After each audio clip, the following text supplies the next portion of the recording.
Hi everyone. The story I'm going to read you today is What's with This Room? What's with this room? Look at this room. It's in such distress. You'd have to clean up just to call it a mess. The clutter and the filth put our house in disgrace. What's the matter with you? Can't you clean up this place?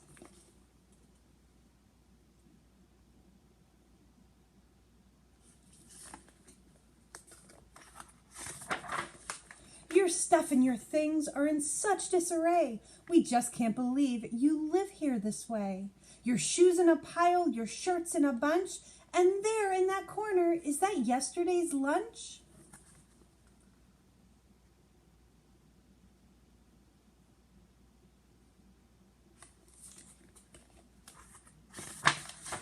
You take off your pants and you just let them fall. You throw dirty shirts and they stick to the wall.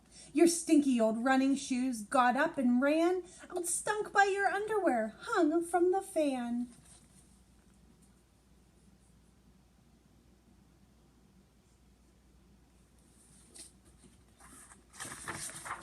You used to think monsters hid under your bed. Now we think so too, but it smells like they're dead. And even though this one looks strong as an ox, his fatal mistake was eating your socks.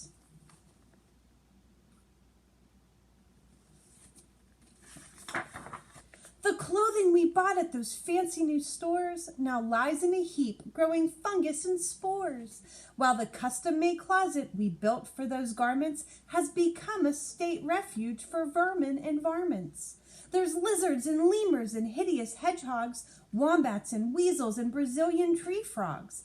I'm putting my foot down. This place is a zoo. What's this I stepped in? It feels like new poo.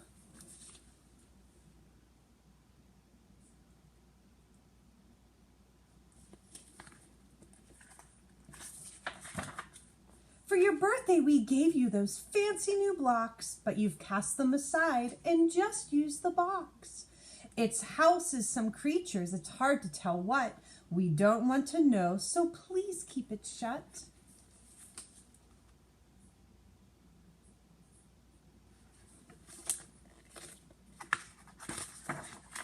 We'd like you to tell us, your mom and your dad, how it got in this state, how your room got this bad.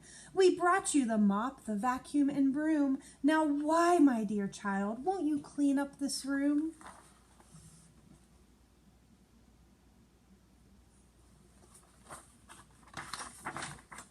Mom, Dad, you don't understand. It's not random filth. Everything's planned.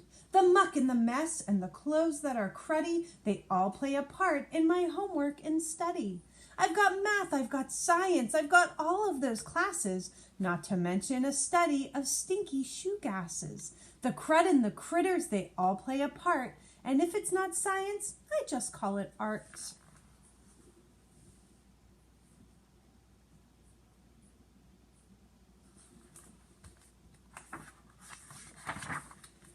Those clothes aren't heaped up just because I'm a pig. I'm actually creating an archaeological dig. In a couple of years, I'll give you a chance to dig and discover my petrified pants.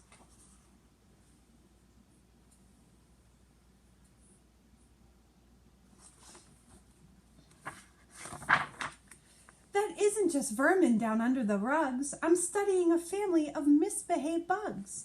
On my knees all day Tuesday, I got a bad blister while watching a cockroach torment his young sister.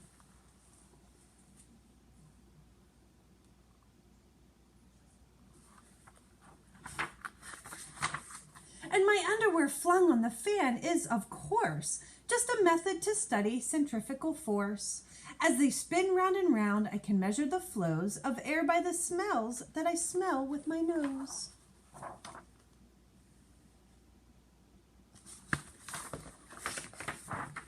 I'm not the first person with a closet of fur, but mine are alive, and that's what they prefer. And while all their doo-doo is nasty to noses, just wait till you see how it groses the roses.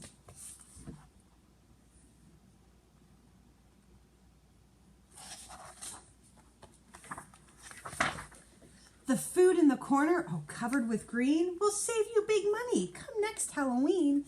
With time at turn into sticky brown snacks, perfect for filling those trick-or-treat sacks. And finally, here's something of which I'm most proud, but cover your ears, the noise could be loud. It'll clear out your noses, if not the whole room, when I pour in the vinegar and watch it go. Boom! Although that experiment was really a blast, it cleaned out my room just a little too fast. Now all my pet projects have turned to debris and taught me a lesson from up in a tree. I'm done with excuses. It's time to confess that my room was a pigsty, a big moldy mess. As soon as I locate the mop and the broom, I'll make an experiment of cleaning my room.